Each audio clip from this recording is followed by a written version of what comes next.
Sono Nicoletta Lanciano, docente di didattica delle scienze alla Sapienza, all'Università di Roma, e responsabile del gruppo di ricerca sulla pedagogia del cielo del movimento di cooperazione educativa, un movimento di insegnanti democratici. Ho il piacere di accompagnarvi in questa visita del convento di Trinità dei Monti, che è alle mie spalle, e siamo sull'esterno. Abbiamo un obelisco di epoca romana, copia di un obelisco egiziano, rimesso qui nel 1789, che è in linea sulla via Sistina con l'obelisco della chiesa di Santa Maria Maggiore, sulla quella che era la via Felice di Sisto V. Abbiamo il convento nella parte est con un orologio solare che già presenta due tipi di ore: le ore civili, quelle del pomeriggio, perché appunto questo è rivolto verso l'Occidente, e quindi l'1, le 2, le 3, le 4, le 5, le 6 del pomeriggio, e invece con i numeri romani sono indicate le ore italiche, cioè quelle ore che partendo dal tramonto, perché uno si chiede ma come sono segnate le 24, alle 24 non c'è più il sole, non si può vedere l'ombra su un orologio solare, e invece queste ore partono dal tramonto del sole e quindi le 24 sono proprio il momento del tramonto. Sono evidentemente ore che cambiano durante l'anno, per cui d'inverno corrispondono circa alle nostre 16:30 e adesso in estate sono intorno alle 19:30. Quindi qui abbiamo l'Oriente, e verso nord si trova il bellissimo palazzo che era dei Medici, dove viveva l'ambasciatore a Roma del Granduca di Toscana, che appunto nel 1600 ha ospitato più volte Galileo durante i suoi processi. A Galileo veniva data una stanza, un servitore e una muletta per potersi spostare in città. Siamo entrati nel cortile del convento, ecco sul lato nord dove batte adesso il sole, le finestre del primo piano sono quelle del corridoio dove si trova il nostro strumento. Già qui possiamo porci un'altra domanda: è un orologio solare, un complesso gnomonico dentro una sala, come può funzionare? E questo è quello che andremo a scoprire. Intanto vediamo che tra tutte le finestre ce n'è una che ha gli scuri aperti e in cui si apre un piccolo varco rotondo in basso che dà sul davanzale. E siamo dentro il convento della Trinità dei Monti, è di proprietà francese ed è affidato attualmente alla comunità dell'Emanuele, che ringraziamo per averci fatto entrare, e ricordiamo che qui le visite possono essere soltanto guidate e sono di sabato, bisogna prenotarsi. Entriamo nel corridoio dell'astrolabio e siamo forse smarriti da questo groviglio di linee. Siamo nel 1637, quando il padre Manuel Magnan, dell'Ordine dei Minimi venuto dalla Francia, progetta questo orologio solare, questo orologio calendario.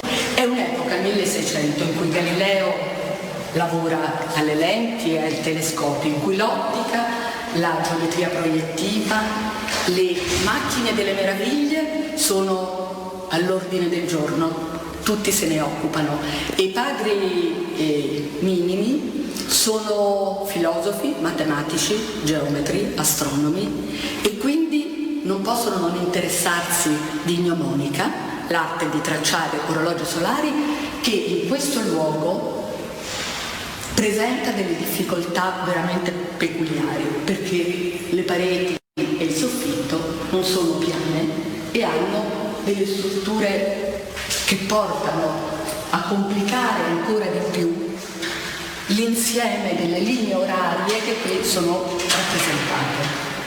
Allora la luce del sole, in questo momento, entra grazie a questo sportello che è stato rimosso e alla presenza di uno specchietto. Un tempo era una vaschetta piena d'acqua che permette alla luce del sole di segnare in un punto preciso, in ogni momento di ogni giorno dell'anno, tante indicazioni. Di fronte allo specchietto abbiamo la linea dell'orizzonte alla stessa altezza dello specchio, a 1 metro da terra. In questo punto la direzione del nostro meridiano che arriva su fino allo zenit. Su questo è marcato le ore 12. Qui arriverà il sole al mezzogiorno solare.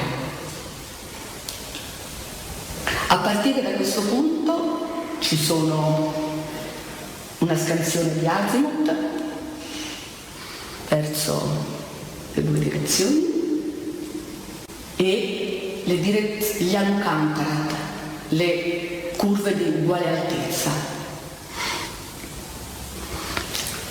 Se questa è la linea delle ore 12, questa è la linea delle ore 11 e qui abbiamo quella delle 10 e quella delle 9 solari, dove si trova il sole in questo momento.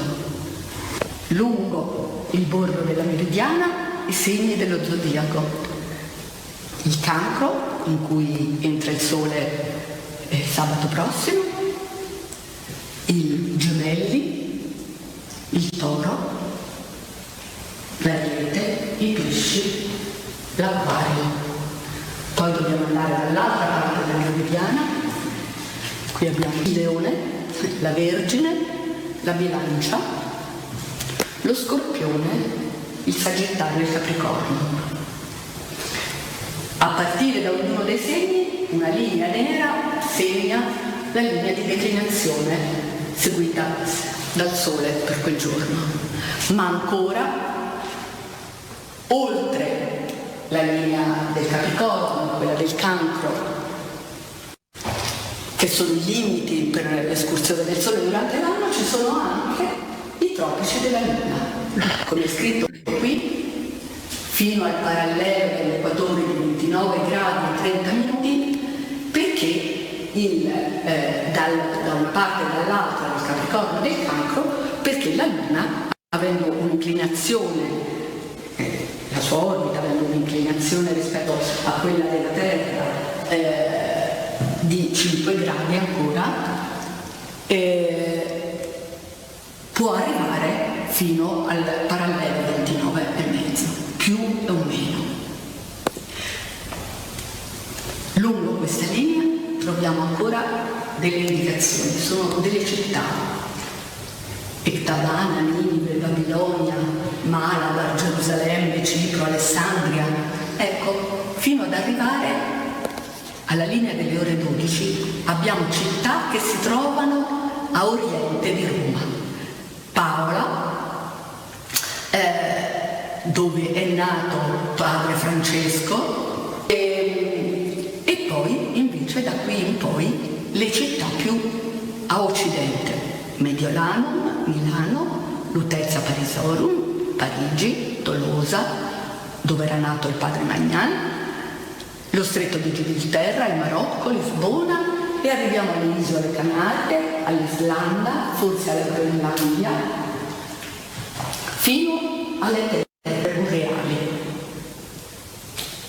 Lungo il bordo del quadrante invece troviamo città ordinate per latitudine: Madagascar, Mozambico, il Perù, Brasilia, e questo ci dice che siamo già in un'epoca, 1637, in cui ci sono i viaggi, la regione dell'Amazzonia, e poi la Messina, i Cannibali, quindi le zone africane, le isole Molucche, quindi c'è già stata la conquista delle Americhe, il Messico e così ancora Perù, Goa,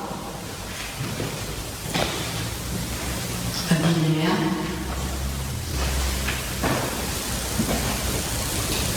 Quindi questo grande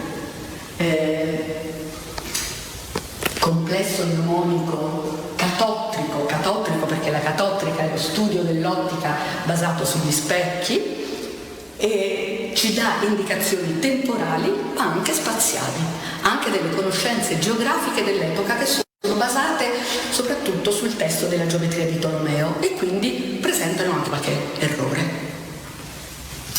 Andiamo però adesso a vedere un altro strumento che correda questo favoloso corridoio.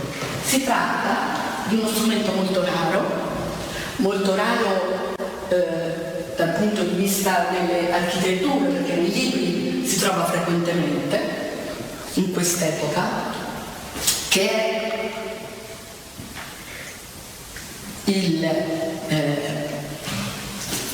uno strumento che permette di leggere le ore planetarie di ogni giorno. Qui ci sono in cifre arabe i giorni, le ore del giorno e i caratteri invece in cifre romane, quelli della notte. E qui i giorni, il giorno della domenica, che un tempo era, come ancora nelle lingue in inglese, in tedesco, il giorno del sole. Il giorno della luna è lunedì, martedì il giorno di Marte, mercoledì il giorno di Mercurio, giovedì il giorno di Giove, venerdì il giorno di Venere, sabato è il giorno di Saturno, era il giorno di Saturno, in inglese ad esempio Saturday.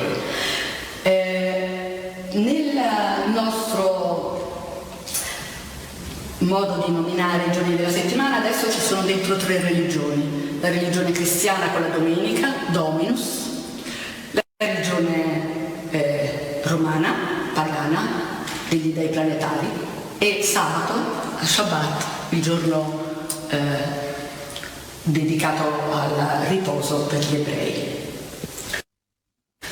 Ebbene, se lunedì è il giorno della luna, la prima ora è dedicata alla luna e poi in ordine decrescente di velocità di rivoluzione intorno al Sole ci sono Saturno, Giove, Marte, il Sole, Venere, Mercurio e la Luna e poi ricominciano, in modo che la 12ª ora del giorno sia dedicata al Sole e poi la prima della notte è dedicata a Marte, la seconda della notte a Mercurio, poi si ricomincia la terza della notte alla Luna e così via, fino alla 12ª ora che è dedicata a Saturno, per cui la prima ora del giorno successivo è dedicata a Marte e così si ricomincia.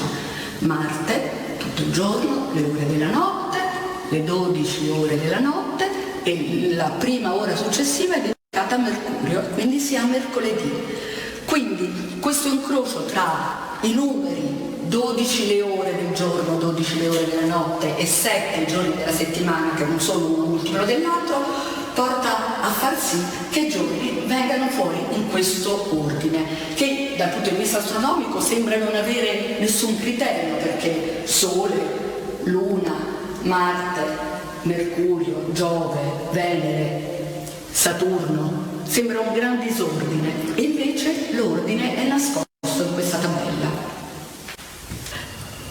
Il mappamondo è sistemato esattamente con il meridiano di Roma nella direzione del meridiano della linea delle ore delle 12 civili dell'orologio. I paesi più a oriente di Roma, ad esempio Paola, la città natale del fondatore dell'ordine dei minimi, San Francesco di Paola, Napoli e poi le isole Strofa di Costantinopoli si trovano a oriente, abbiamo detto, e nel mappamondo si trovano a oriente, cioè da quest'altra parte. Ma come mai questo?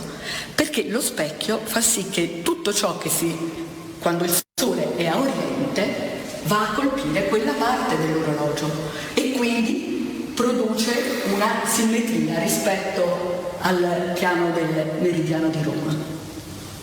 Quindi ciò che è a nord risulta più a nord, ciò che è a sud risulta più a sud, ma ciò che è orientale, invece di essere rispetto a questa mappa alla destra di Roma, viene a trovarsi alla sua sinistra. Nel groviglio delle linee di questo orologio calendario ci sono anche le ore italiche, quelle che abbiamo già visto fuori sull'orologio solare della Chiesa. Qui partiamo dalle ore 13, quindi sono passate 13 ore dal tramonto del sole, e poi arriveremo alle ore 14, 15, 16 e così via, fino alle 24. Sono segnate qua.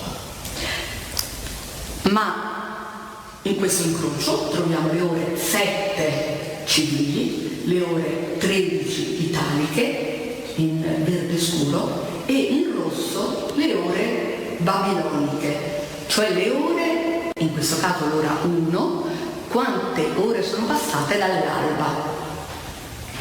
Pur non essendo interessato all'astrologia, il padre Magnan ha disegnato su questo orologio solare alcune caratteristiche del cielo che riguardano per l'appunto le previsioni astrologiche e quindi ha diviso le case del cielo in cui sono scritte succedens, cadens, angolo del medio cielo, e forse per rispondere ai committenti dell'orologio. Nel caso questo orologio è molto raro. A Roma però ne troviamo due, disegnati, tracciati entrambi dal padre Magnan. L'altro si trova a Palazzo Spada, è successivo a questo, è del 1644, mentre questo è il 1637, e anche quello presenta tutti questi tipi di ore e queste indicazioni geografiche come abbiamo trovato qui. È molto più in alto però, meno accessibile, questo ci avvolge, noi siamo proprio immersi nelle ore di questo orologio, mentre quello di Palazzo Spada è forse più sontuoso nelle decorazioni della sala, e il committente in quel caso è il padre Bernardino Spada, grande sostenitore delle arti e delle scienze. Circa 20 anni fa, con uno studente che si laureava in matematica presso il Dipartimento dell'Università La Sapienza, e abbiamo studiato queste linee e questo strumento, e lui mi ha fatto un modello tridimensionale come se si potesse vedere il corridoio dell'astrolabio dall'esterno. Ha messo soltanto alcuni tipi di linee per non complicare troppo e facilitare la lettura, anche in assenza di guide. E il modello è stato donato al convento, corredato anche da alcuni pannelli che vengono utilizzati anche attualmente durante le visite, che sono solo su prenotazione e che si svolgono tendenzialmente il sabato mattina. Le riprese di questo orologio sono state realizzate da Gianluca Masi del Virtual Telescope, che ringraziamo moltissimo.